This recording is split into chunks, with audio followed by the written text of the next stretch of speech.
The hunger was not the worst of it. The worst of it was the silence, the kind that settles into a man's bones like winter frost and convinces him that the world has simply forgotten he exists.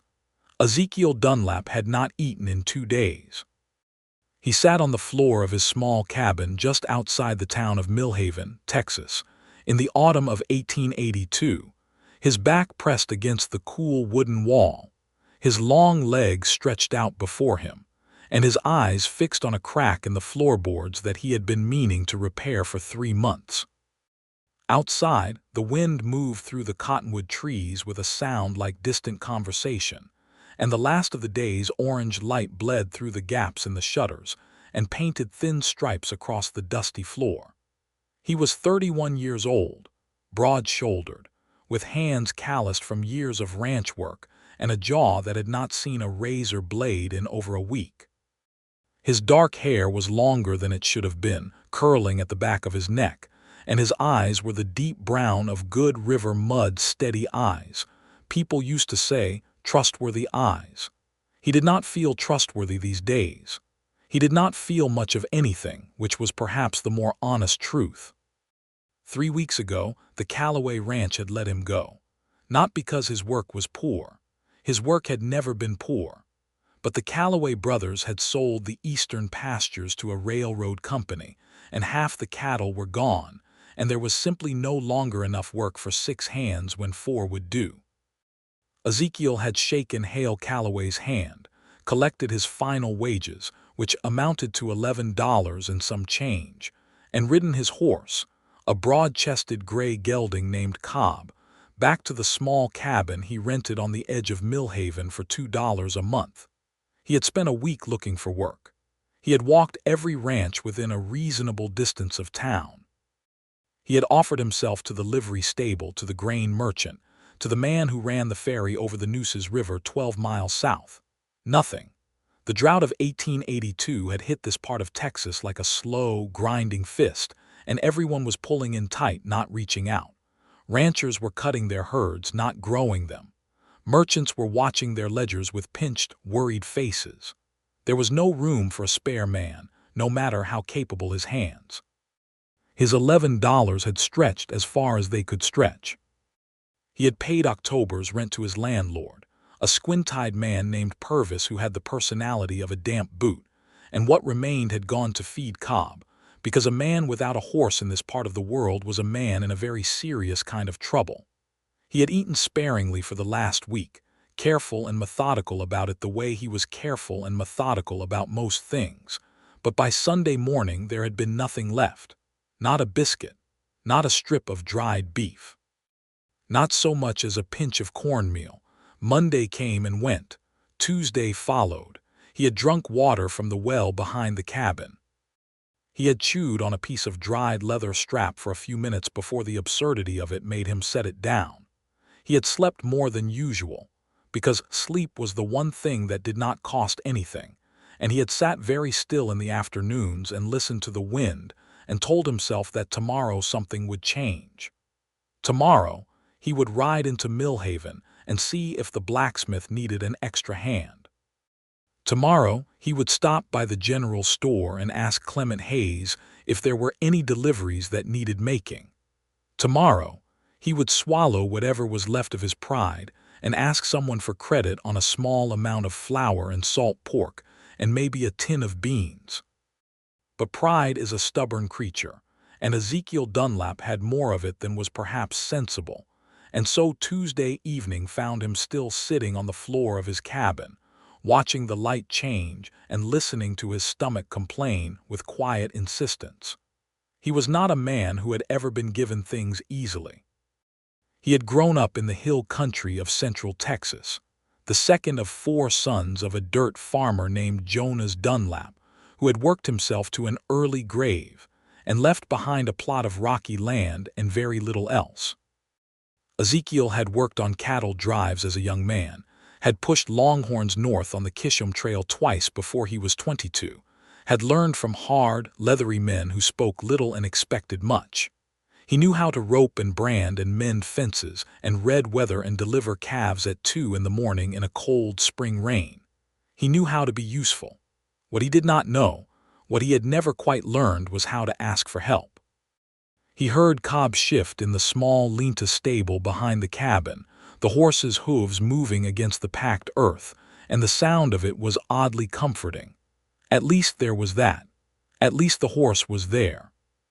He must have dozed, because when he opened his eyes the light had changed entirely, the orange faded to a deep blue-gray, the interior of the cabin fallen into shadow. He did not know what had woken him. For a moment he simply sat and let his eyes adjust, and then he heard it, a sound on the porch. A soft sound, careful, deliberate footsteps, not heavy enough for a man. Then the faintest tap of something being set down, and then the footsteps again, retreating. No knock, no voice. Just that quiet, careful sequence of events, and then silence. He frowned.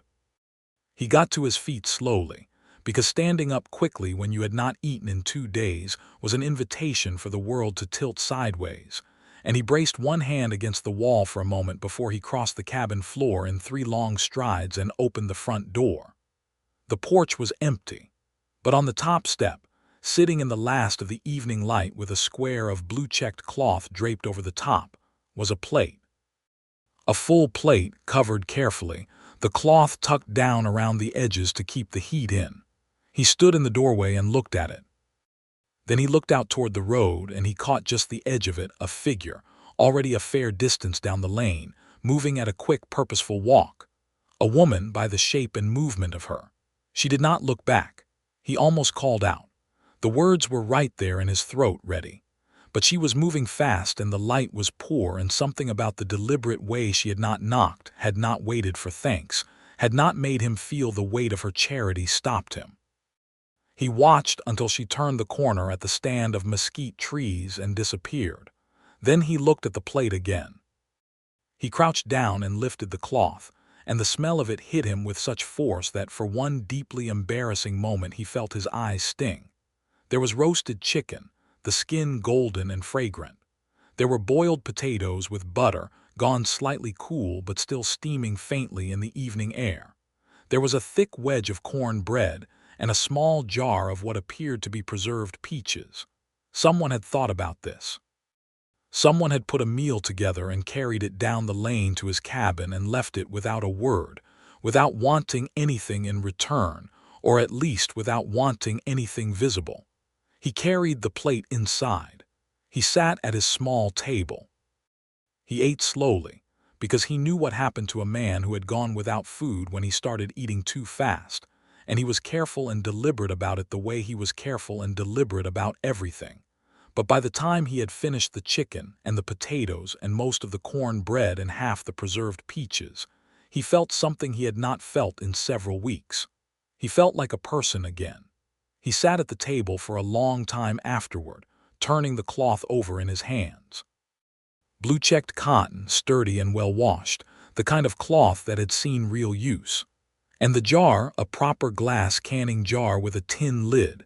He would return them, of course. That much was obvious and non-negotiable. But first he had to figure out who had left them. In a town of roughly 400 people, it could have been any number of women.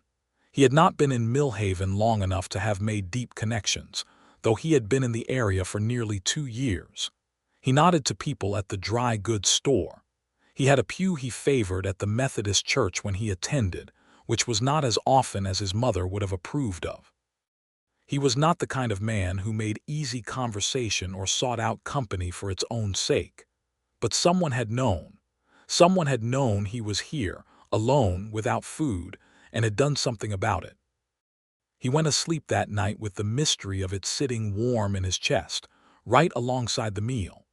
The next morning, Ezekiel rose before sunrise, washed his face and hands with the water from the basin, combed his hair and ran his straight razor over his jaw for the first time in a week. He felt the meal in his body like a steady lamp, not brilliant, but reliable, the kind of warmth that let you think clearly. He saddled Cobb and rode into Millhaven as the sky was going from black to purple, to the faint clear blue of an early Texas morning.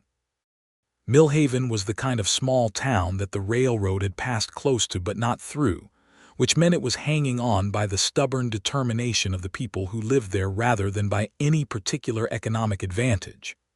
There was a main street with a general store, a blacksmith, a small hotel with a restaurant on the ground floor, a feed store, a barber shop, a church, and a scattering of houses along the side roads. There was a saloon, naturally, though it was quieter than it would have been 10 years ago when the cattle trade was stronger. He tied Cobb to the post in front of the general store and went inside. Clement Hayes ran the store with his wife, a small, efficient woman named Dorothea who knew everyone's business and was generally considered the most reliably informed person in Millhaven, which Ezekiel supposed made her the right person to ask. He bought a small quantity of coffee and a tin of sardines, enough to make the transaction legitimate. And then, because there was no graceful way to do it other than to simply ask, he said, "Mrs. Hayes, do you happen to know who might have left some food on my porch last evening?" Dorothea Hayes had a face like a good map, every road marked clearly, nothing hidden. She looked at him with the particular expression of a woman who knows something and is deciding how much of it to share. "What kind of food?" she asked. "Roasted chicken, potatoes, corn bread, and preserved peaches," he said. "Full plate, left without knocking." Something shifted in her expression, a small warmth that she did not entirely manage to conceal. "That sounds like Hazel Rourke's cooking," she said. "Hazel puts up the best peaches in 3 counties. Uses cinnamon. Did the peaches have cinnamon?"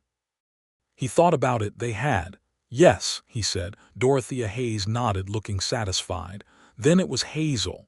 He stood there for a moment, turning the name over in his mind. Hazel Rourke.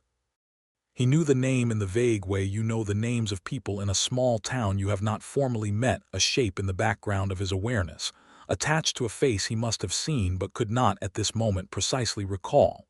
"Does she live nearby?" he asked. "About half a mile up the north road," Dorothea said. "The white house with the green shutters. She keeps a kitchen garden out back that is something to see." She paused, and he could tell she was adding something carefully. "She runs the place on her own since her father passed in the spring. Her brother Frank is in San Antonio, so it is just her." "I see," he said. "She is a good woman, Ezekiel," Dorothea said, and the emphasis was gentle but unmistakable. He paid for his coffee and sardines, tucked the cloth and the empty jar into his coat pocket, and rode north out of town. The house with the green shutters appeared just where Dorothea had said it would be, set back from the road behind a low fence of split cedar posts and wire, a properly kept-up little property with a vegetable garden that was, indeed, something to see even in the dry autumn. The beds neatly divided and laid out with apparent care, the remaining plants tied and staked and tended. He dismounted at the gate, looped Cobb's reins over the post, and walked up the path to the front door. He knocked. There was a pause and then footsteps, and the door opened. Hazel Rourke was 27 years old, which he would learn later. She was a shade under average height, with dark reddish-brown hair that she wore pinned up in the practical fashion of a woman who worked hard with her hands, and eyes that were an unusual shade green with brown in them, the color of creek water over smooth stones in late summer.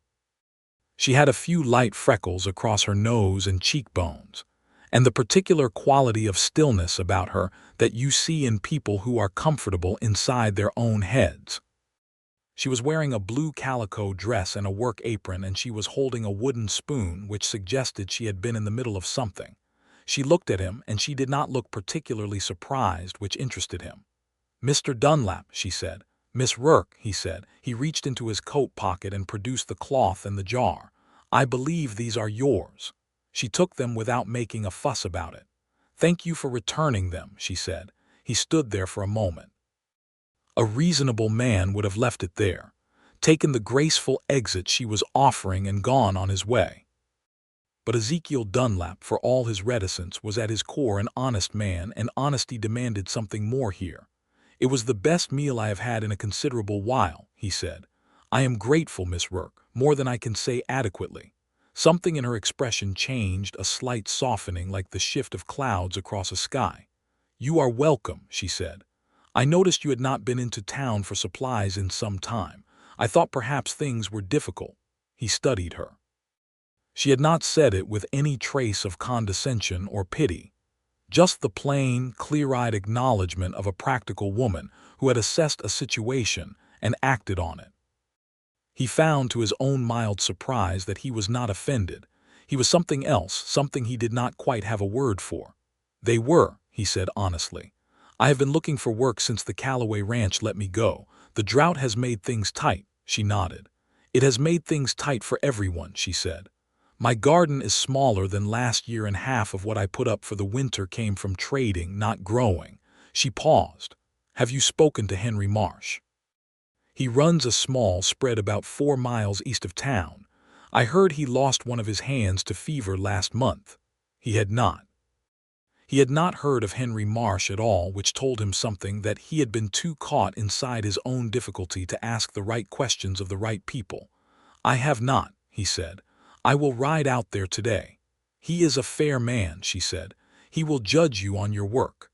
There was a moment of quiet between them, not uncomfortable. The morning light was coming around the side of the house, and it fell across the porch at a warm angle, and somewhere in the kitchen garden a mockingbird was going through its catalog. "May I ask you something, Miss Rourke?" he said. "You may ask," she said, which he appreciated. It was an honest answer. Not of course or certainly, which would have been automatic, just "you may ask." "Why did you not knock?" She considered this with visible seriousness, as though the question deserved a real answer rather than a deflection. "Because," she said finally, "I thought you might refuse it if you had to face someone while doing so, and you needed to eat more than you needed your dignity preserved." She said it without cruelty, just with the direct plainness of someone who had thought it through. "Dignity will keep, Mr. Dunlap. An empty stomach will not." He looked at her for a long moment. "That is," he said slowly, "about the most sensible thing anyone has said to me in quite some time." The corner of her mouth moved, the suggestion of a smile that she did not quite release. "Ride out and see Henry Marsh," she said. "Today if you can." "Yes, ma'am," he said, and meant it. He rode east. Henry Marsh was a weathered, nut-brown man of about 55 with a white mustache and the bow-legged walk of a man who had spent the better part of his life on horseback. He ran about 200 head of cattle on a modest spread, and he had indeed lost one of his 2 permanent hands to fever 6 weeks ago, and not yet replaced him. He looked Ezekiel up and down with the unashamed directness of a rancher evaluating a potential hand, asked him 4 sharp questions about his experience, and then said, "You can start Monday. $12 a month and board on Sundays. You feed yourself the rest of the time. Fair." It was more than fair. "Fair," Ezekiel said, and they shook hands. He rode back to Millhaven that afternoon with his chest full of something it had not held in weeks. Not triumph exactly. More like the quiet, solid satisfaction of a problem meeting its solution. He stopped at the green-shuttered house on the north road. She came to the door again, still in her work clothes, this time with flour on her hands which confirmed she had been baking. "I am starting Monday at the Marsh Ranch," he said. "I wanted you to know." She looked at him, and this time the smile was real, not broad, not showy, but genuine and warm, the smile of a woman who is genuinely pleased by a thing. "Good," she said simply. "Good," he agreed. Another moment of quiet. The mockingbird was still working through its repertoire somewhere in the garden. "Miss Rourke," he said, "would you be willing to have your Sunday meal with me sometime? Not this Sunday, I have nothing yet to offer, but once I have drawn my first week's wages." She wiped her floury hands on her apron and looked at him with those creekwater eyes, steady and clear. "Yes," she said, "I would be willing to do that." He rode back to his cabin with the gray horse moving easily beneath him and the dry Texas air cool on his face, and he thought that the world had changed quite considerably in the last 24 hours. He showed up to the Marsh Ranch at first light on Monday morning. Henry Marsh's other permanent hand was a man named Rodrigo Vega, a quiet, precise man of 35 who had grown up in South Texas and knew cattle the way a minister knows Scripture, from the inside out, with an ease born of long intimacy. Rodrigo sized Ezekiel up in about 10 minutes of working alongside him and apparently concluded he was acceptable, because by midday they were working together with the easy, wordless efficiency of two people who spoke the same practical language. The work was hard and physical, and Ezekiel was grateful for it. He rose in the dark and rode out and spent his days mending fence and checking water sources and moving cattle and doctoring the animals that needed doctoring and doing all the 1,000 ordinary tasks that a working ranch demands. And he came home in the evenings tired in his muscles and clear in his head, and he ate whatever he had put together for himself. He was a plain cook, nothing imaginative, but sufficient, and slept well. He thought about Hazel Rourke with a regularity that surprised him. He was not, by his own estimation, a man much given to thinking about women in that particular way. He had not been entirely solitary. There had been a woman in Abilene, years ago, when he was 25, a serious attachment that had not survived the distance of his work, and he supposed that since then he had simply not allowed himself to look, the way you do not look at a bright light when you have been burned by one before. But Hazel Rourke was something he kept returning to, not with the anxious, grasping quality of infatuation, but with something quieter and more insistent. He thought about the calm directness of her, the way she had handed him the truth. You needed to eat more than you needed your dignity preserved without cruelty, without softening it into uselessness. He thought about the care evident in that meal, the roasted chicken with its golden skin, the butter on the potatoes, the cinnamon in the peaches. Someone had thought about what would be good. Someone had taken time. He asked Rodrigo about her casually one afternoon when they were riding fence. Rodrigo gave him a sideways look that contained a considerable amount of information. "Hazel Rourke," he said. "Yes, I know who she is. Her father, Patrick Rourke, had that place on the North Road for 30 years. Good man, died in April heart, they said." He paused. "She has kept the property herself since. Grows a kitchen garden, puts up preserves, does some sewing. Sells things at the market on Saturdays." Another pause. "She is a capable woman." "So I gathered," Ezekiel said. Rodrigo looked at the fence line. "She is also," he said carefully, "the sort of woman who does not take to men who are not serious." Ezekiel looked at him. "What makes you say that?" "Because," Rodrigo said, "Jim Alcott from the feed store made himself interested in her about a year ago, and she was polite but very clear. And Jim Alcott is a decent enough man. She just did not want a man who was looking for a housekeeper to replace his mother." He said this without judgment, just as information. "I see," Ezekiel said.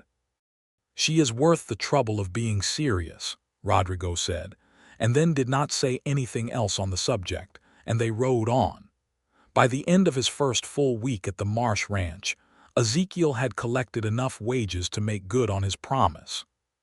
He rode into town on Saturday morning, bought provisions at Hayes's general store. Dorothea nodded at him with the expression of a woman who had been expecting him, and then spent a portion of what he had left on something he had thought about carefully during the week. There was a woman in Millhaven who did flowers, or rather who kept a prolific cutting garden, and sold small bunches from a table in front of her house on Saturdays. Nothing elaborate, just the last of the autumn flowers, late roses, bronze and yellow chrysanthemums, the pale purple of aster. He bought a small bunch of the roses, dark red, properly open, good roses, and he carried them up the North Road. She opened the door and saw the flowers and looked at him with those steady eyes.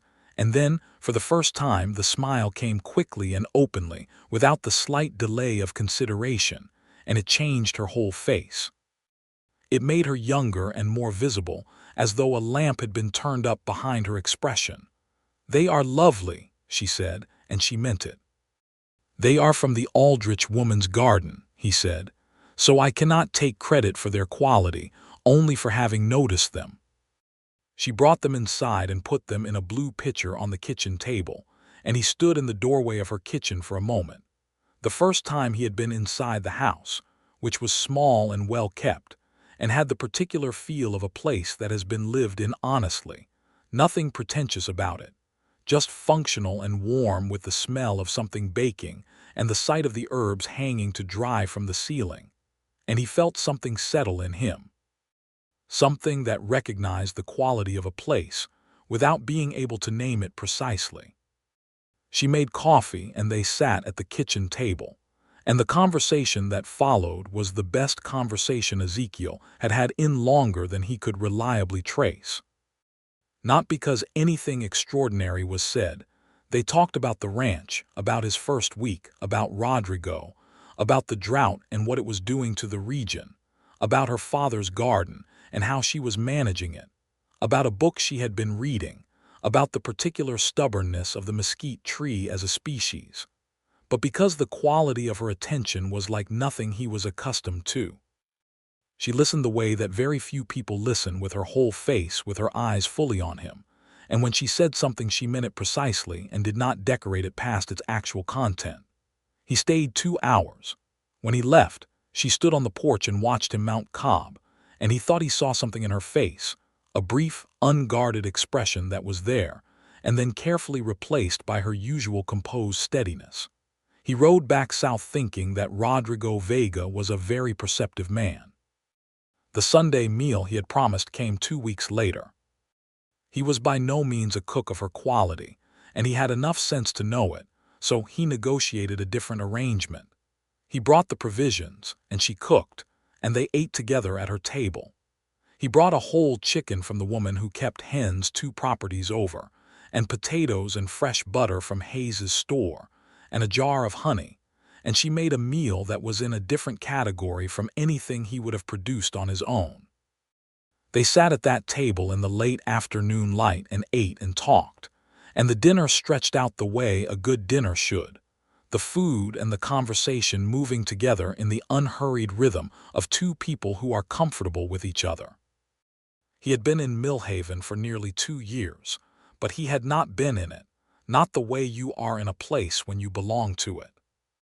That afternoon, sitting at Hazel Rourke's kitchen table with the red roses on the counter, he had brought more, and the late light coming through her window and the smell of roasted chicken filling the room, he felt something that he recognized at a distance as a kind of homecoming, which startled him because he had not expected to find it here, or perhaps not expected to find it at all.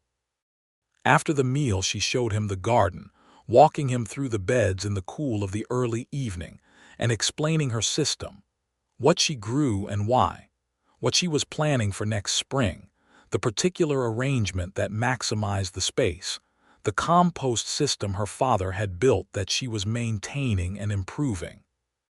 She spoke about it with the focused intelligence of someone who had thought deeply about a thing she cared about, and he listened and asked real questions, not the decorative questions people ask when they are only half interested. At the gate he said, "Miss Rourke, would you walk with me next Sunday, in the afternoon?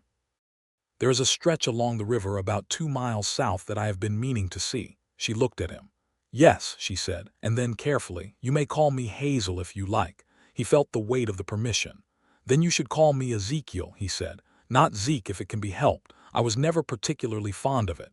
"Ezekiel," she said, trying it out, and the sound of his name in her voice did something he could not entirely account for in rational terms. "I like it. It suits you." He rode home in the blue dusk of a November evening, and he was smiling, which was not something his face did often enough that he was entirely comfortable with it. The weeks that followed built themselves into a pattern that he came to value as much as any other element of his life. He worked on the Marsh Ranch through the week, hard, honest, well-paying work that let him rebuild what the 2 bad months had taken from him. And on Sundays he and Hazel spent part of the day together. Sometimes it was a walk, sometimes it was a meal. Sometimes it was simply sitting on her porch in the late afternoon with coffee, talking, watching the last of the day happen over the flat Texas landscape. He brought her things, always with care. A bag of pecans from the trees he found on the far east fence of the Marsh property, which Henry said he was welcome to. A particular kind of thread she had mentioned in passing, which he found in the dry goods store and which she had not expected him to remember.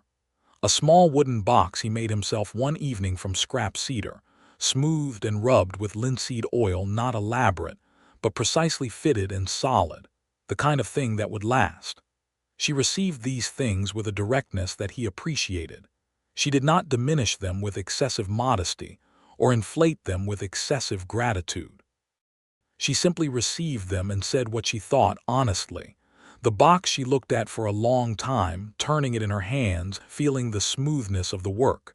"You made this," she said, not a question. "I did," he said. "You are good with your hands," she said. "Really good." "I had time on some evenings," he said. She looked at him. "You made it for me specifically," she said. He held her gaze. "I did."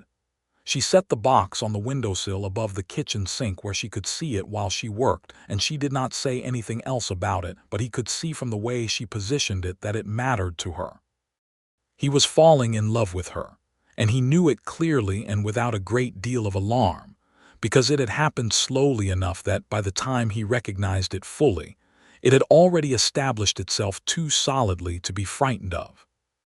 It was not the burning, disorienting thing he vaguely remembered from when he was 25.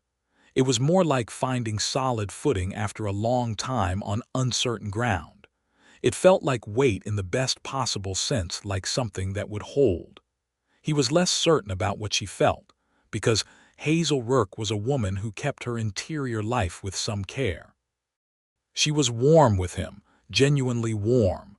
He felt it in the quality of her attention, in the way her face changed when he arrived at her gate, in the ease of the silence between them, which by December had become one of the most comfortable silences he had ever inhabited. But she was also careful, and he respected the carefulness because he understood it. She had been managing on her own since April, and she had been managing well, and that meant she had built something, a life that worked, and she was not going to hand it over to someone who had not demonstrated they deserved that kind of trust. He understood. He was patient. He had learned patience from cattle and from fence lines, and from the long, slow geometry of the seasons, and he applied it now to this more important thing. In December, a few weeks before Christmas, they were sitting on her porch on a Sunday afternoon when she said, without particular preamble, "My father used to say that you can tell everything you need to know about a man by watching how he behaves when things go badly." He was quiet for a moment. "What do you think he meant by that?" "He meant," she said, "that it is easy enough to be decent when things are going well. The weather is good and the cattle are healthy and there is money and food. The test is what a man does when things are not well, whether he holds himself together or whether he falls apart, whether he blames the world or whether he keeps looking for the thing he can do." He considered this for a while. The afternoon was cool and bright, the sky the deep winter blue of West Texas, and a pair of scissor-tailed flycatchers were doing something complicated near the fence. "3 weeks ago," he said slowly, "when I was sitting on the floor of my cabin having not eaten in 2 days, I was not thinking particularly clearly. I was not at my best, and I will not pretend otherwise. But I was not done either. That is the only thing I can say for myself. I had not stopped looking." She turned to look at him, and her expression was something he had not seen before, not the warmth he was used to, not the directness, but something deeper, something he could not name. She looked at him for a long moment. "I know," she said quietly. "That is why I brought the plate." He felt the shift in the air between them, the particular charged stillness that he had felt building for weeks, careful and patient as a fire laid in a fireplace, waiting for the match. "Hazel," he said. "Ezekiel," she said, and her voice was different, slightly lower, very quiet. "I want to say something honestly if you will let me." "Yes," she said. He put his hands on his knees and looked out at the yard and then back at her. "I came to your gate in November to return a cloth and a jar and to say thank you. That was the whole of what I intended. And somewhere in the course of the last 6 weeks I have arrived at a place that is considerably beyond that original intention." He paused. "I think about you a great deal. I do not mean that in a careless way. I mean it in the way of a man who has found something he did not know he was looking for and is now having a very serious conversation with himself about what to do about it." She was very still. "I am not asking you to feel the same," he said. "I am only telling you what is honest. Because I think you value honesty, and I would rather lose the chance at something by being honest about it than keep a comfortable situation by being dishonest." She looked at him for a long time. The scissor-tailed flycatchers had moved on and the yard was very quiet. "I brought you that plate," she said finally, "because I had seen you around town for a year and a half, and I had formed an opinion of you, and the opinion was a good one. And when I saw that things were difficult and that you were not going to ask for help, because I could see that in you just from watching, something in me said that I should do something about it." She stopped. "And when you came to my gate 2 days later to return the cloth and the jar, and you stood there and said it was the best meal you had had in a considerable while without any false pride or performance, just honestly, I thought—" She paused again. "What did you think?" he asked very quietly. "I thought," she said, "that I would very much like to know you better." He reached over and covered her hand with his, where it rested on the arm of her chair, and she did not move away. Her hand was warm and strong under his, the hand of a woman who worked hard, and she turned it slightly so that her fingers rested against his palm, and they sat like that for a long moment while the afternoon light went golden, and the shadow of the cedar fence stretched long across the yard. "I would very much like to know you better too," he said. She laughed then, a real laugh, surprised and genuine, and it was the most beautiful sound he had heard in the state of Texas. They were not the kind of people who moved with recklessness. They were both, by temperament, careful and considered. But knowing that a thing is real changes the pace of it, and through December and into January of 1883, the careful pattern of their Sundays took on a quality that was unmistakably different from friendship, though it was not rushing toward anything. It was building, solid and deliberate, the way you build something meant to stand. He kissed her for the first time on the second Sunday of January, on her porch in the late afternoon, the air cold and crisp and smelling of cedar smoke from somewhere down the road. He had walked her from the river path back to her gate, and she had been telling him something about her plans for the spring garden, and she was looking up at him with those clear green-brown eyes in the low winter light, and he simply stopped talking and looked at her, and she stopped talking and looked at him. And then he leaned down slowly enough that she could have turned away if she had wanted to, and she did not want to. It was a careful kiss, brief and very deliberate, and when they drew back they were both very quiet for a moment. "I have been waiting for you to do that," she said, which was so like her direct, honest, no performance that he laughed, a real laugh that surprised him with its ease. "I was trying not to be presumptuous," he said. "You were trying not to be frightened," she said accurately. "That too," he admitted. She smiled at him, full and warm and completely unguarded, and he thought that the 6 weeks of patience had been worth every one of their days. January and February moved through the way that winter does in that part of Texas, not particularly cold, but gray and dry. The landscape stripped down to its honest skeleton, all cedar and live oak and the pale buff of the winter grasses. Ezekiel worked and saved and rode out to see Hazel on Sundays and sometimes on a Wednesday evening if the day's work ended early enough, and he watched her winter garden and listened to her plans and brought her the cedar box he had made, followed by other small things made with the same care, a set of pegs for her kitchen wall, sanded smooth, precisely fitted, a new latch for the back gate, which had been sticking. Work with his hands, offered to her house, which was an honest declaration even if it was not spoken in words. He met her brother Frank in February, when Frank came up from San Antonio for a week. Frank Rourke was 30 years old, a compact, energetic man who worked for a merchant house in the city and had his sister's directness without quite her depth. He looked at Ezekiel over the dinner table with the focused attention of a brother who is taking his responsibility seriously, and asked him a number of questions that were civil in surface and pointed in substance. Ezekiel answered them honestly. He told Frank about the Callaway Ranch and the drought and the 2 days without food in Henry Marsh and what he was earning now. He told him about his family in the hill country, his father's death, his brothers scattered now across the territory. He told him about the cattle drives when he was young and what he had learned from them. Frank listened to all of this with the same steady look his sister had, and then at the end of the evening when Hazel was in the kitchen and they were briefly alone, he said, "She has not been easy since our father died. She has carried a lot." "I know," Ezekiel said. "She needs someone who is going to stay," Frank said, "not someone who is going to drift away when the next opportunity comes." "I understand that," Ezekiel said. Frank looked at him. "Do you?" Not hostile, serious. "I do," Ezekiel said. "I am not a drifting kind of man. I never was, not by nature, even if my circumstances moved me around. I am looking for a place to put down roots, and I have found one, and it is here." Frank was quiet for a moment. Then he said, "All right," and he meant it.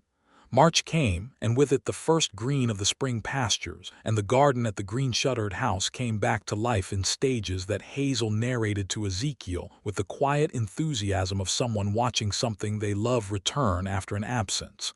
The first seedlings in the kitchen window. The first crocus, which was more sentiment than utility, she said, but her father had planted the bulbs and she maintained them in his memory. The first of the beds turned over and amended with the rich compost from the bins her father had built, the smell of it clean and alive, the smell of things beginning. Ezekiel brought his shovel one Sunday in March and turned the beds over for her, the physical work that was hardest for one person alone, and she worked beside him in the cool morning air, and they were easy together in the labor, finding a rhythm without needing to discuss it, the way two people do when they have learned the particular shape of each other's presence. Afterward they sat on the porch steps in the mild March sunshine and drank water, and she said, without looking at him, "My father always said this was the best time of year, when everything was about to happen but had not happened yet." "The potential of it," Ezekiel said. "Yes." She was quiet for a moment. "He would have liked you, I think." He looked at her profile, the clean line of it, the freckles more visible in the spring light. "I would have liked to meet him," he said. She turned her head and looked at him. "Ezekiel," she said, with the particular quality she gave his name when she was about to say something important, the extra weight of it, the precision. "I want to say something." "Yes," he said. "I am not a woman who does things she does not mean," she said. "I do not say things I do not mean, and I do not feel things I do not mean. I want you to know that what I feel for you is real and considered, and I do not take it lightly." He was very still. The March sun was warm on his shoulders. "And I want you to know," she continued, "that I am not afraid of it. I was a little at first, but I am not now." He reached over and tucked a loose strand of her reddish-brown hair back from her face, slowly, deliberately, the way you do something that you want to remember doing, and she watched him with those clear creek-water eyes and did not move. "Neither am I," he said. She was the one who kissed him this time, leaning into him slightly and tilting her face up, and he put his arm around her and held her in the warm morning light, and the garden was beginning all around them, green and promising and full of what was about to happen.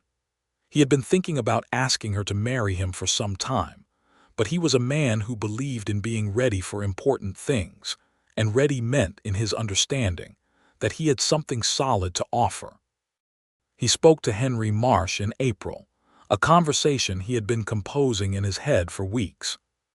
Henry listened to the whole of it without interrupting, chewing on his mustache, and then he said, "I have been thinking for some time about what happens to this place after me. I have no sons, and my daughter is in California and has made it clear she is not returning to Texas." He paused. "If you were to stay on, not just as a hand but as a real partner with a stake in the operation, what would you say to that?" Ezekiel looked at him. "I would say I need to understand what that means." "It means," Henry said, "that you work the ranch alongside me as a partner, share in the decisions and in the profit, and eventually inherit a portion of the property when I am gone. The other portion to my daughter in California, she can sell it or do what she likes." He paused. "I would want a legal agreement." "So would I," Ezekiel said. "Well," Henry said, "then I suppose we have something to talk about with the lawyer in town." They drew up a partnership agreement with the Millhaven lawyer in May, a careful, binding document that Ezekiel read 3 times before he signed it. Henry Marsh signed it with the steady hand of a man doing a deliberate thing, and afterward they shook hands and Henry said, "You'll want to bring a wife out here eventually. The house is big enough for 2. "I have that in mind," Ezekiel said. He went to see Hazel that Sunday afternoon with a ring he had purchased from the jeweler in the nearest substantial town, a day's ride away. Not elaborate. He could not afford elaborate, but real. A narrow gold band with a single small garnet, dark red like the roses he had brought her in November. He had the ring in his coat pocket, and he had spent the ride over composing what he was going to say, and then deciding to say none of it because composing speeches was not how either of them operated. She opened the door and saw his face and said immediately, "What has happened?" "Nothing bad," he said quickly. "I have become a partner in the Marsh Ranch. There is a legal agreement." Her face went luminous. "Ezekiel," she said, "that is wonderful. It means I have something real to offer," he said. "A stake in a working property, a future that is not uncertain." She was looking at him with the particular steady attention she gave to important things. He put his hand in his coat pocket.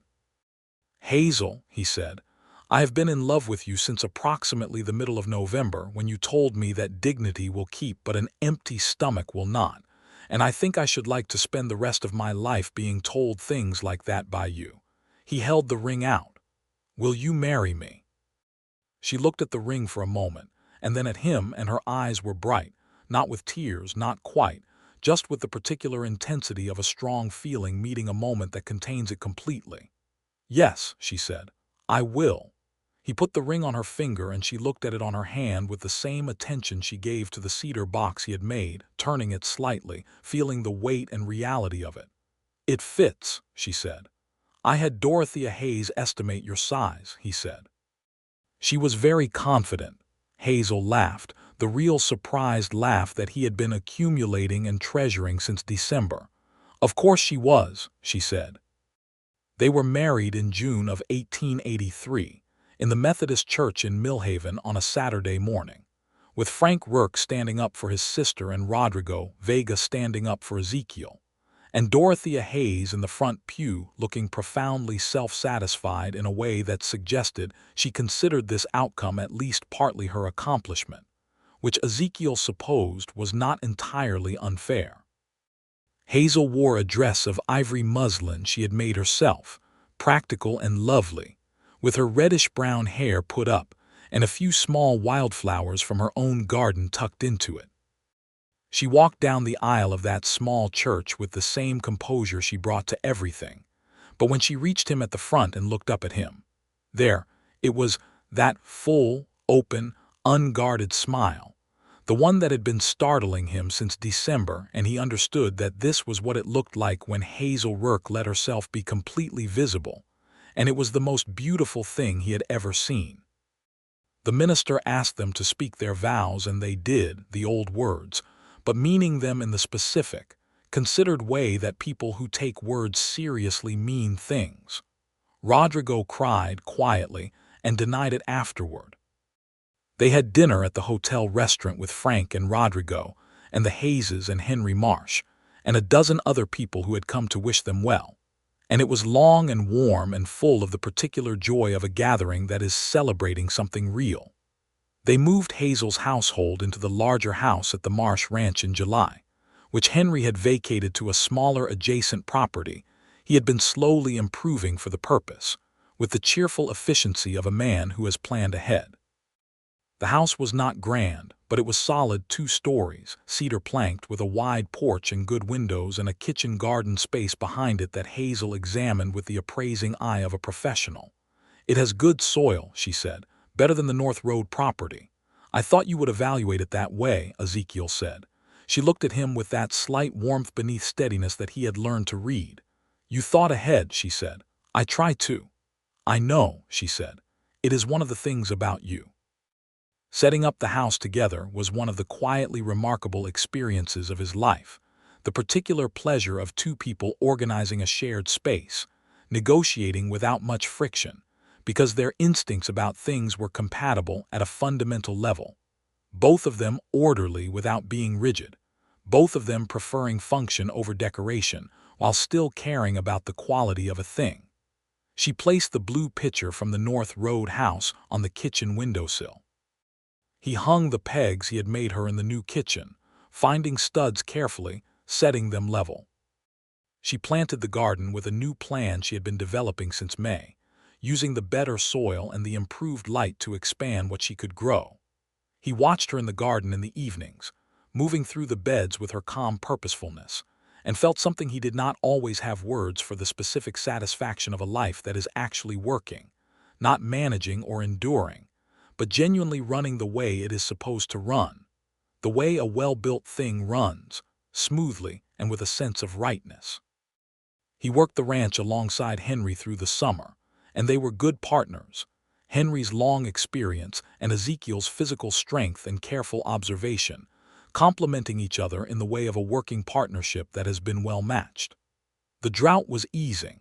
There had been better rains in spring, and the grass was coming back, and they expanded the herd by 30 head purchased at a fair price from a rancher 2 counties over who was consolidating his operation.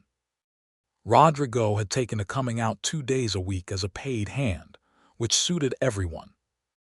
In the evenings, Hazel would have supper ready when Ezekiel came in from the fields, and they would eat together at the kitchen table and talk about their respective days, the cattle, the garden, the small business of the ranch's accounts which she had taken over with her characteristic precision, her ledger clean and clear and exactly right. She had a head for numbers that he freely admitted was better than his, and he was glad of it. He was not a man troubled by the capability of his wife. He was a man who had married a capable woman on purpose and considered it one of the better decisions of his life. She was funny, too, in a dry, quiet way that kept surprising him. The observation delivered without preamble, the wry aside about something they had both witnessed, the sharp, accurate characterization of something ridiculous. He laughed more than he had in years. He had not known that was something he had been missing. Their first winter as a married couple settled over the ranch with the mild, dry cold of a Texas December, and it was in that December that Hazel told him, one evening after supper, with her characteristic directness and a particular look in her eyes that mixed happiness with something that might have been nervousness, which was unusual enough on her face to strike him immediately, that they were going to have a child. He set down his coffee cup. He looked at her across the table. "When?" he said. "Summer," she said. "July, I think." He got up from his chair and came around the table, and he held her, standing in the kitchen of their house with the winter dark outside the windows and the lamp casting its warm circle, and she put her arms around him and pressed her face against his chest, and they stayed like that for a long moment. "Are you happy?" she asked, her voice somewhat muffled by his shirt. "I am," he said into the top of her head. "Are you?" She pulled back slightly and looked at him. Her eyes were very bright, that specific brightness he had first seen at the church when she smiled at him, the unguarded version of her. "Frightened," she said honestly, "but yes, very happy." "Good," he said, "good." He held her hands in his, and looked at the garnet ring, dark red against her skin, and thought about his father who had died young and tired, and about the 2 days he had sat on the floor of a cold cabin and not eaten and convinced himself the world had forgotten him, and about a woman who had put a plate of roasted chicken and preserved peaches on his porch without knocking, because she understood that his dignity could wait but his hunger could not. He thought about what it meant to be given something you had not asked for, and what it meant to receive it, not with the passive gratitude of someone who cannot help themselves, but with the honest recognition that sometimes being helped is what makes the next thing possible. Without that plate, he would not have ridden to Henry Marsh. Without riding to Henry Marsh, he would not have had the wages to bring roses to her gate. Without the roses at her gate, none of the rest of it would have happened, not the coffee and the conversation, not the walks by the river, not the Sunday in March when she told him she was not afraid anymore, not this house and this kitchen and this woman standing in front of him with his child beginning. The chain of it, The invisible chain of one decent act leading to everything else made him feel something large and quiet in his chest. "I would like," he said, "to build a cradle, if that is all right." She looked at him. "You want to make it yourself?" "I do." She reached up and put her hand against his jaw, warm and certain. "Make it," she said. "Make it so good it lasts for all of them." He laughed, startled. "How many are you planning?" Her expression was perfectly composed. "I have not decided yet," she said, and then the smile came, full and real. He started the cradle in January, working in the evenings by lamplight in the small workshop he had set up in one of the outbuildings. He used good cedar, straight-grained and tight, selecting the boards with care. He worked slowly because he wanted it right, the joints tight and the rockers properly curved, and he thought about what he was making while he made it, what it was for, who would sleep in it. And the thinking and the making together became a kind of meditation on everything that had brought him to this point. Henry Marsh came by the workshop one evening in February and watched him work for a while. "That is going to be a good cradle," Henry said. "I intend it to be," Ezekiel said. Henry was quiet for a moment in the easy way of a man who is comfortable with silence. Then he said, "Ezekiel, I want to adjust the partnership agreement." He looked up from his work. "Adjust it how?" "The portion that was to go to my daughter in California," Henry said. "She has written to say she does not want it, she wants the cash value instead.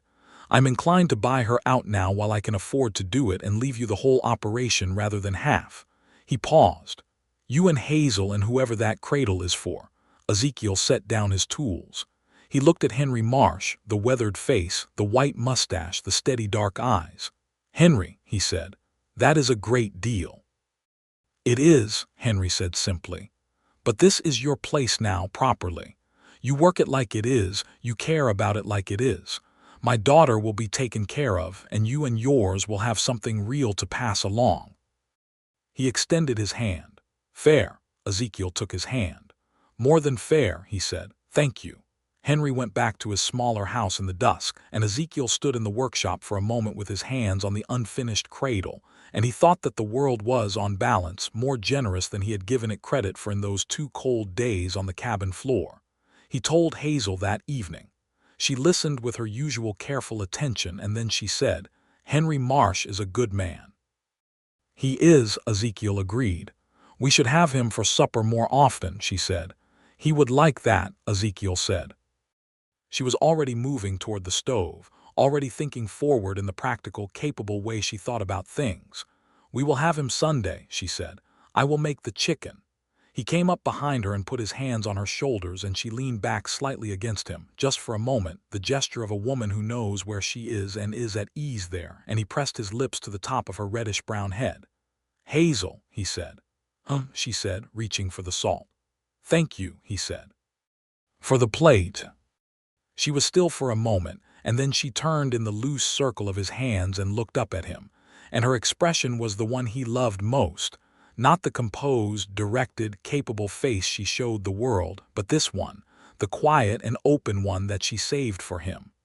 "Thank you," she said, "for coming to return it." He kissed her in the lamplight of the kitchen, and she kissed him back with her salted hands against his chest. And outside the winter was cold and clear, and the stars over Texas were brilliant and innumerable, and the ranch was theirs. The spring came fast that year, an early warm March that brought the bluebonnets up in sheets along the fence lines and sent Hazel into her expanded garden with the energy of someone unwrapping something they had been anticipating. She was careful about the heavy work now. He watched without making it obvious. And when something needed lifting, he was generally there before she could attempt it, which she noticed and accepted with the practical grace of a woman who picks her principles. He finished the cradle in April, bringing it into the house on a Tuesday evening when she was sitting at the kitchen table with her accounts. She heard him on the stairs and came to see, and when she saw the cradle she stood in the hallway for a long moment without speaking. It was beautiful, if he permitted himself the word. The cedar had come out well, the grain running clean through the wood, the rockers curved and balanced, the joints tight and invisible, the whole surface smooth to a satin finish, and rubbed with linseed oil that darkened the wood to a warm amber. He had carved a small running pattern along the headboard, nothing elaborate, just a simple repeating leaf, careful and even. "Ezekiel," she said. "It rocks well," he said. "I tested it." She went to it and set it gently rocking with one hand, watching it move on the even curve of the rockers. Her expression did the thing that still startled him with its depth, the full, unguarded opening of it. "It will last," she said. "I made it too," he said. She put her hand on the headboard, feeling the carved leaves under her fingertips, and nodded once, the small decisive nod she made when something was exactly right. The baby arrived at the end of July, ahead of schedule by almost 2 weeks, which caused a certain amount of alarm and rapid activity that involved the Millhaven doctor, a competent man named Briggs who had been doing this work for 20 years, and Dorothea Hayes, who materialized at the house with the unhesitating efficiency of someone who has been waiting to be useful. Rodrigo, who had been at the ranch that day, rode to town for the doctor at a speed that Ezekiel would later say was the finest riding he had ever witnessed. Ezekiel spent the hours of labor in the most acutely powerless state he had ever occupied in his life. A man who could rope a steer and calm a fractious horse and work 20 hours in summer heat without complaint, reduced to walking back and forth on the porch and listening with his whole body to what was happening inside the house, and trying with limited success to remember that Dr. Briggs was a competent man. When Dorothea Hayes opened the door and said, "Come in, Ezekiel," he had been on the porch for 6 hours. He went in. Hazel was tired in a way he had never seen her tired, deep, cellular, the exhaustion of someone who has done something enormous. But she was there, fully herself behind her eyes, and she looked at him as he came to the bedside with the particular steadiness she always had, and she said, "We have a son." He looked at the bundle she was holding, the red-faced, bewildered newness of the child, and felt something move through him that had no adequate name in any vocabulary he had access to. He sat on the edge of the bed carefully, and she angled the child toward him, and he looked at the small scrunched face and the dark hair plastered to the small head and the miniature perfection of the tiny clenched hands. "He is well," he said, directing the question at Dr. Briggs, who was across the room organizing his bag. "Healthy and loud," Briggs said. "Both of them." Ezekiel looked at Hazel. She looked back at him, tired and open and happy in the deep, bone-level way of someone who has come through something hard to arrive at something good. "What should we name him?" she asked. He had thought about this. He had thought about it for months, lying in the dark, turning names over. "Patrick," he said, "for your father," she blinked, once. The brightness was back in her eyes, the particular luminous quality.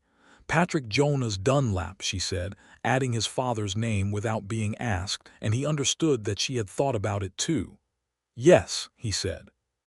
He held his son for the first time with the careful deliberateness with which he approached all important things, supporting the small head the way Dorothea Hayes directed him, and the baby Patrick Jonas Dunlap, 8 pounds and opinionated about it, looked up at him with the unfocused, ancient gaze of the very new, and Ezekiel, who had not cried since he was a young man, felt his eyes sting in a way he chose not to examine too closely.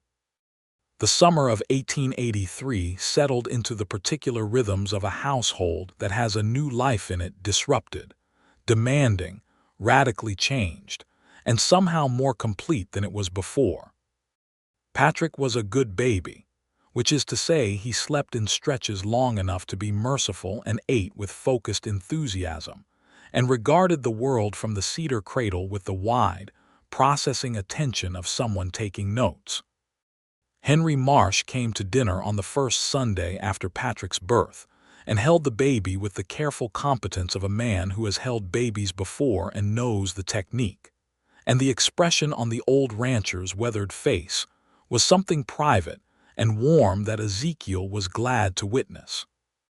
Rodrigo Vega presented himself at the house with a hand-carved wooden rattle that he had clearly made himself, shaped like a small cattle brand, and presented it to Hazel with formal courtesy, and then shook Ezekiel's hand with great feeling.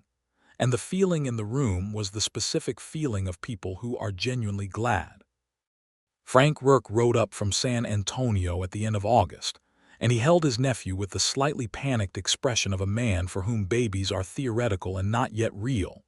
But he recovered quickly, and by the end of his visit was demonstrating a considerable natural aptitude, which Patrick acknowledged by sleeping on his uncle's chest for 2 hours one afternoon, in a display of complete trust that Ezekiel suspected Frank would be recounting for some time. The ranch did well through the fall. The rains continued to be better than the terrible drought years, and the expanded herd was healthy, and Henry's partnership had given the operation a stability that Ezekiel felt in his daily work as a kind of bedrock, a confidence in the ground under his feet that he had not had since before the Callaway Ranch let him go. He worked hard and saved carefully and began making modest improvements to the property: a better windmill, a new water tank for the south pasture, repairs to the barn that had been deferred too long. Hazel ran the household with the organized intelligence she brought to everything, and her accounts were impeccable, and her garden in the second year on the Marsh property produced abundantly enough that she had surplus to sell at the Saturday market in Millhaven, which brought in a supplementary income she directed into a carefully maintained household account, and a small savings that she kept in a tin box in the pantry, and which Ezekiel knew about and trusted her to manage because she was considerably better at it than he was. Patrick grew with the steady, purposeful energy of a healthy child. He sat up at 6 months, stood at 9, took his first actual walking steps at 11 months, 4 determined, slightly staggering steps across the kitchen floor toward Ezekiel, who was crouched at the other side with his arms out, and a face that Hazel later told him was the single best expression she had ever seen on a human being, and then sat down abruptly on the floor and looked extremely pleased with himself. Ezekiel scooped him up and held him at arm's length. "Patrick," he said seriously, the way he said important things, "that was very good." Patrick grabbed his father's nose with both hands, which seemed to be his response.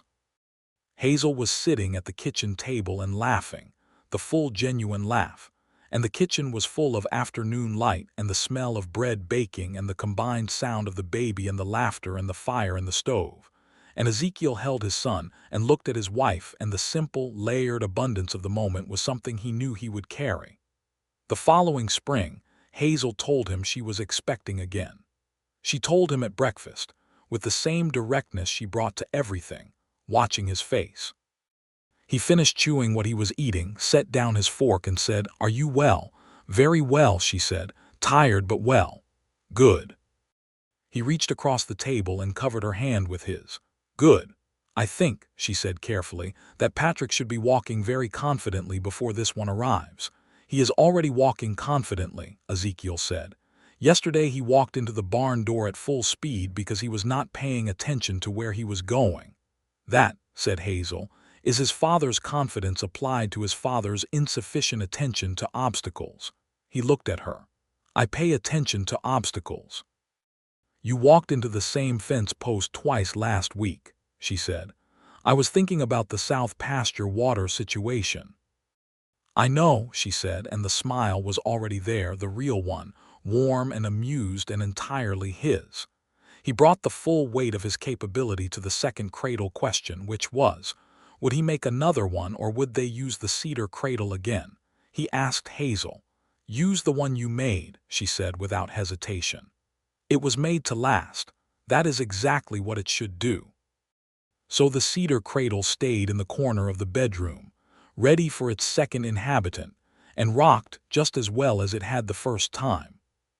The second child arrived in November of 1884, a girl, who came into the world with considerably more efficiency than her brother and considerably more volume, and who was named Bridget for Hazel's grandmother on the Irish side, a woman of legendary capability about whom Patrick Rourke had told stories with the middle name Clara, for Ezekiel's mother.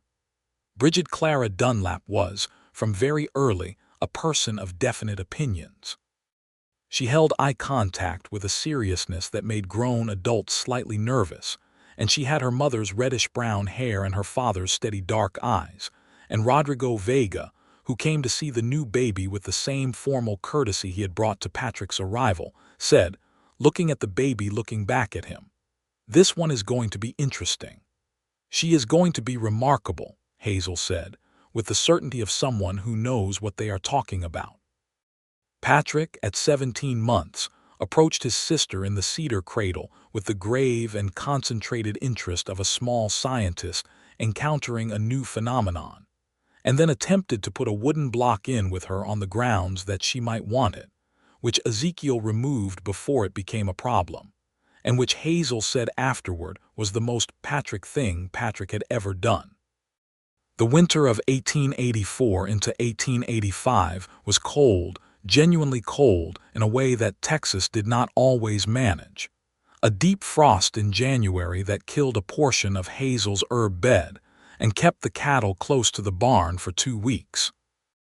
Ezekiel and Rodrigo worked long hours in the cold and came home numb-fingered and needing hot coffee, which Hazel supplied along with enough food to restore 2 frozen men to their normal operating temperatures. Henry Marsh came down with a bad chest in February, and Ezekiel's worry about him was genuine and considerable. He rode over every day for 3 weeks, and Hazel sent food her chicken broth, which she maintained was medicinal. And she was not wrong, and sat with Henry on the afternoons when the weather allowed it and read to him from the newspaper, which Henry preferred to being read to from books on the grounds that the news was at least current in its misery. Henry recovered, slowly and with the irritated dignity of a man who resents being ill, and by March he was back on his feet and taking an interest in the spring calving, and Ezekiel felt the relief of it more deeply than he might have expected, because Henry Marsh had become family in the way that some people become family, not by blood or law, but by the accumulated weight of shared work and mutual respect and genuine care. In the summer of 1885, something happened that shook the peace of their life, briefly but seriously. A man came to the ranch looking for work, not unusual. Men came through regularly, but this man was not looking for work in the way most men looked for work. He was a thin, restless man of about 40 named Daly, and there was something about him that set the hair on the back of Ezekiel's neck up, a quality of watchfulness that was not the watchfulness of a working man surveying a job, but the watchfulness of a man calculating an opportunity. Ezekiel told him there was no work available. 3 days later, someone got into the tack room and took 2 of the better saddles. Rodrigo found boot prints in the dust behind the barn that were consistent with a man of Daly's slight build, and they rode together to the marshal's office in Millhaven. Millhaven had a deputy marshal, a solid man named Terrence who took his work seriously, and gave him what they had. Terrence tracked Daly to a property outside town where he had been staying, and recovered one of the saddles and evidence of several other thefts in the area. It was not a dramatic event, not by the standards of this part of the world in this decade, but it made Ezekiel alert in a new way, protective in a way that was partly instinct and partly the specific weight of having things worth protecting now: the house, the ranch, the woman and children inside. He improved the lock on the tack room. He made sure the hired men knew to report anyone loitering near the outbuildings. Hazel, when he told her the whole story, listened with her characteristic full attention and then said, "We should thank Rodrigo. He did the important work." "He did," Ezekiel agreed. "I will have him for supper Sunday," she said. "Something good." Rodrigo came for supper Sunday, and Hazel made a meal that was, by any objective standard, extraordinary. The roasted chicken she did better than anyone in the county, potatoes with good butter, corn bread, and preserved peaches from the first canning of the year. Rodrigo ate with the focused, appreciative attention of a man who understands food, and praised it with sincerity, and afterward sat on the porch with Ezekiel in the long summer evening, and they talked about the ranch and the cattle and the coming fall, and the particular quality of the light on the grass at this hour, which was the kind of easy, companionable conversation that good friendships are made of.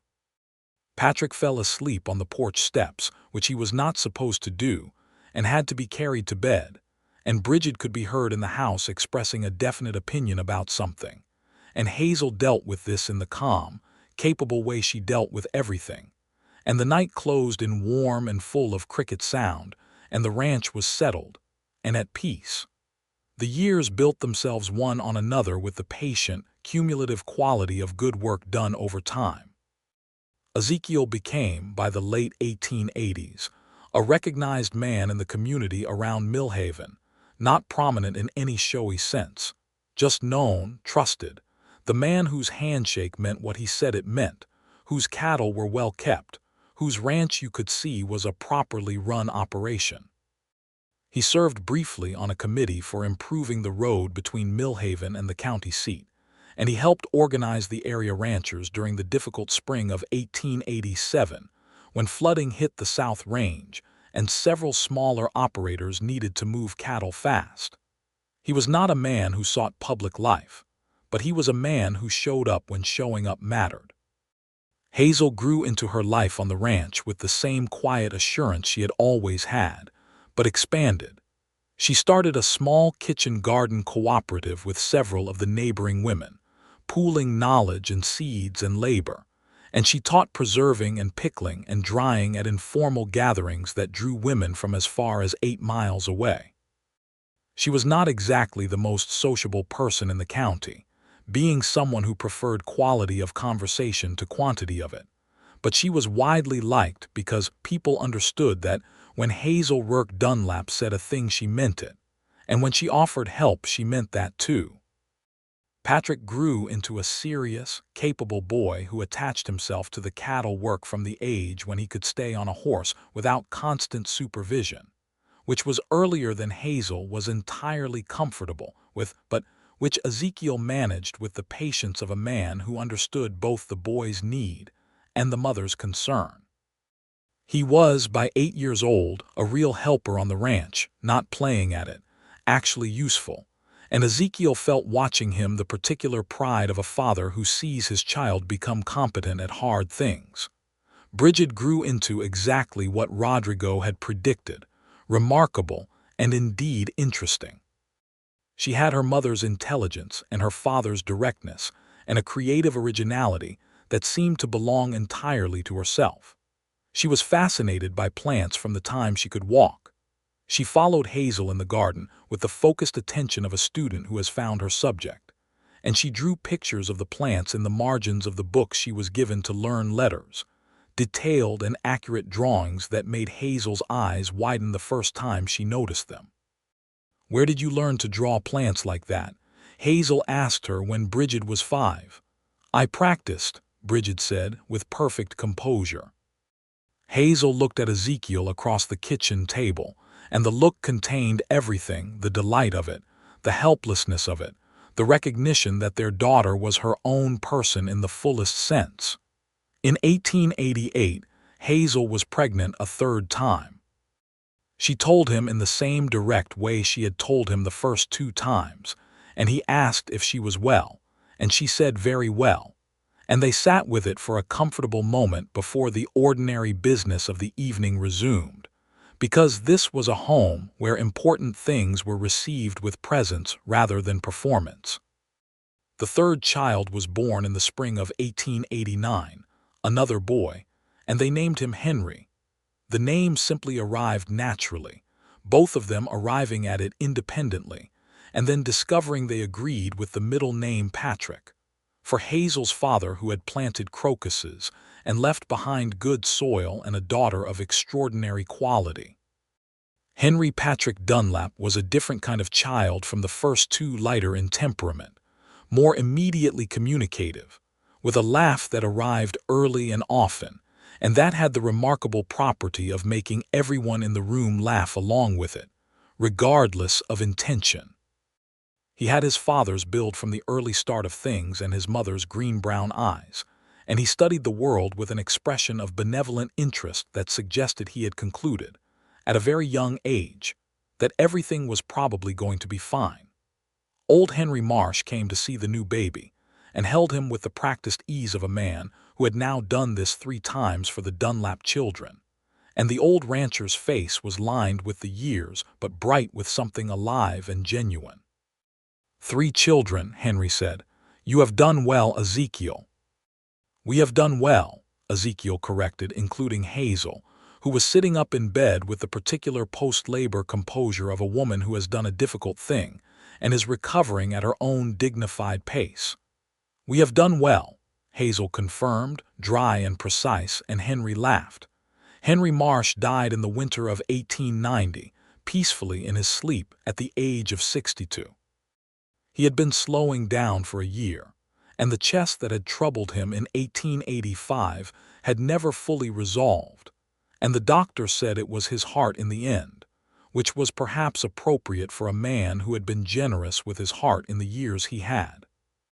Ezekiel stood at Henry's grave in the small cemetery on the edge of Millhaven on a cold, clear January morning, with Hazel beside him and the 3 children in a row, Patrick at 7, serious and still, Bridget at 5, regarding the proceedings with the careful attention she gave to all things.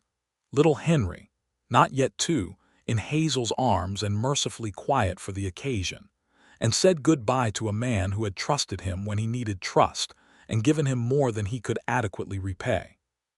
He cried at the graveside without apology, and Hazel took his hand and held it, steady and warm, and said nothing because she understood that nothing was what was required.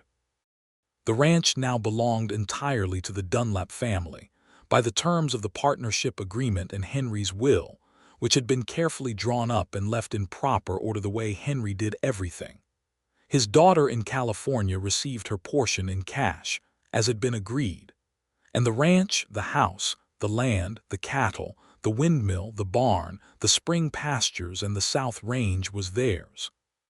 The responsibility of it settled on Ezekiel with a weight that was not burden, but ballast, the kind of weight that keeps a vessel stable. He felt it in the mornings when he rose before the family and stood on the porch in the early dark and looked out over the land, his land now, his and Hazel's and their children's, and felt the specific gravity of something real. Rodrigo Vega became a permanent partner in the operation after Henry's death. They drew up a proper agreement, a smaller stake than Ezekiel's but real, because Rodrigo had earned it in years of excellent work, and because Ezekiel and Hazel agreed that this was right, and because a ranch this size needed more than 2 people and a boy to run it properly. Rodrigo signed the agreement at the kitchen table with his careful, precise hand, and then looked up at both of them with an expression that was not quite composed and said simply, "Thank you," and Hazel said, "You are family," and that was all that needed to be said. The 1890s brought the ranch into its full capability. Ezekiel expanded the herd carefully, using the knowledge he had accumulated over 20 years of working cattle, and made improvements to the property as money allowed. A new barn in 1892, larger and better organized, that Ezekiel designed himself and Rodrigo, and a hired crew helped him build over the course of a dry August week. Hazel's Kitchen Cooperative had grown into something that served a dozen households in the area, and she had developed a particular method for preserving vegetables through the dry months that several of the other women adopted. Patrick, at 12, was doing real ranch work and doing it well. He had his father's patience with animals and his mother's precise observation, and he was the kind of boy who listened first and spoke second, which meant that when he did speak, people paid attention.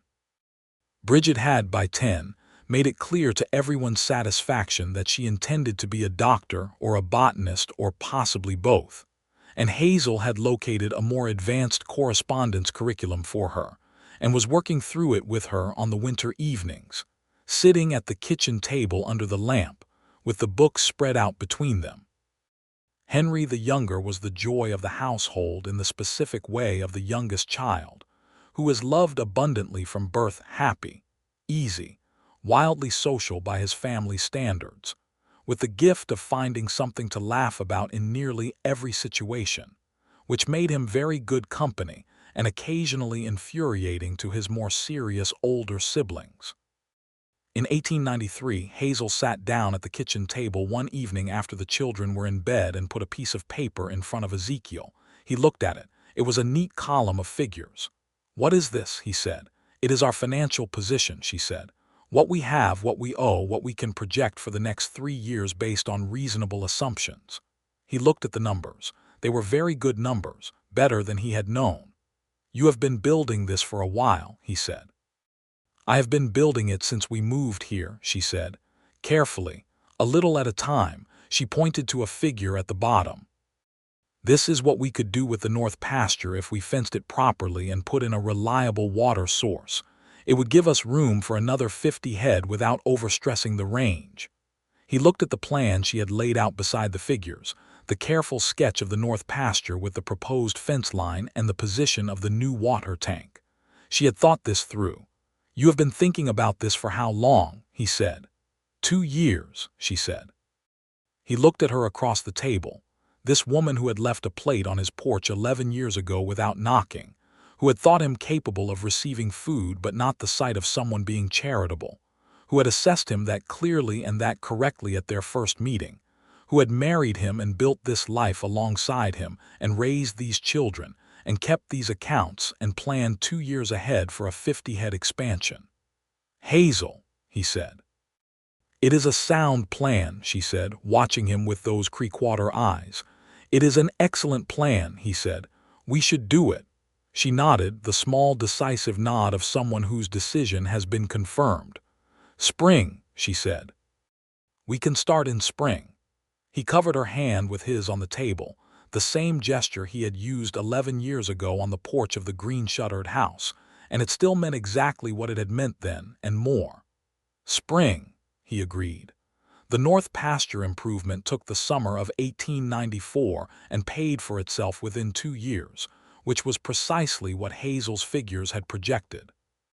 Rodrigo managed the new fence line with his characteristic precision, and Patrick, at 14, worked alongside him and learned the proper engineering of fence from a man who knew it, which Ezekiel considered a more useful education than most things.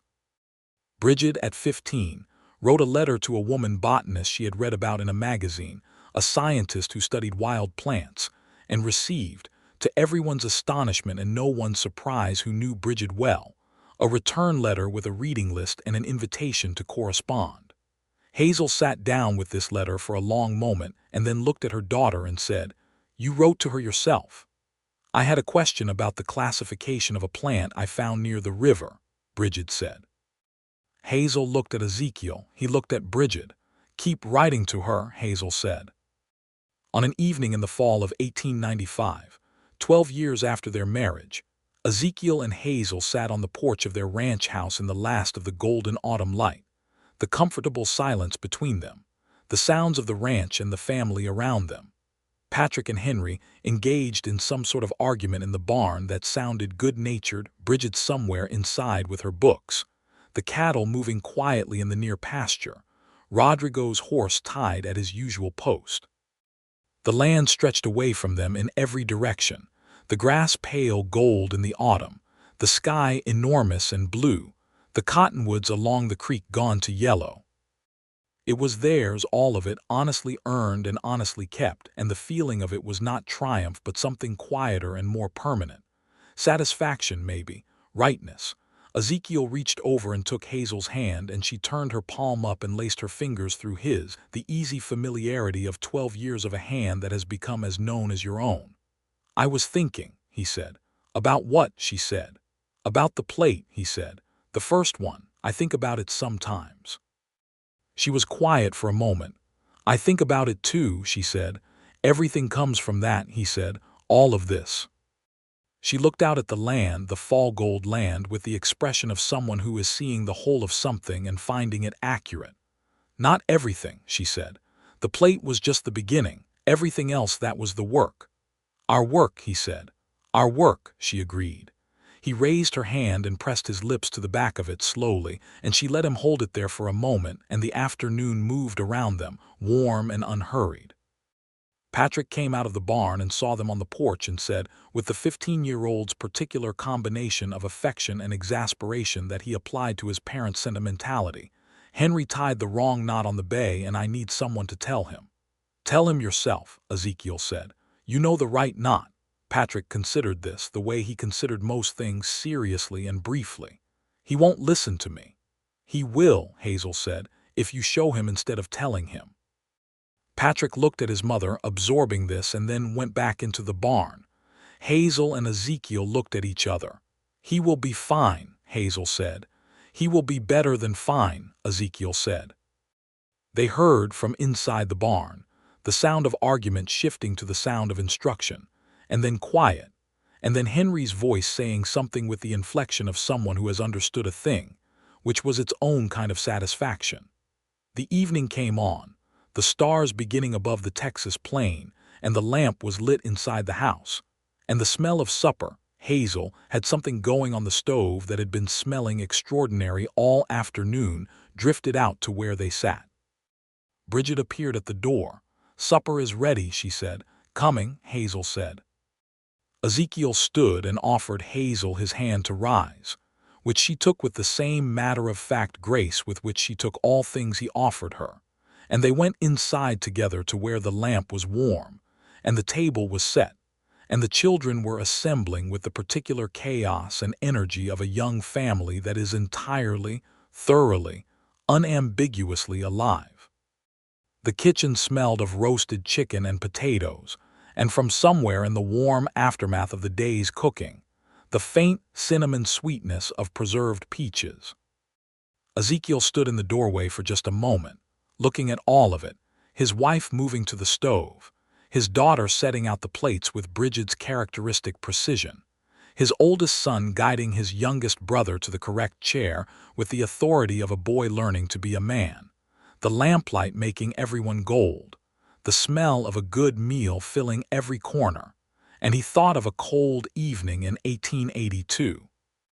A floor and a wall and 2 days of hunger and the quiet on a porch where no one had knocked.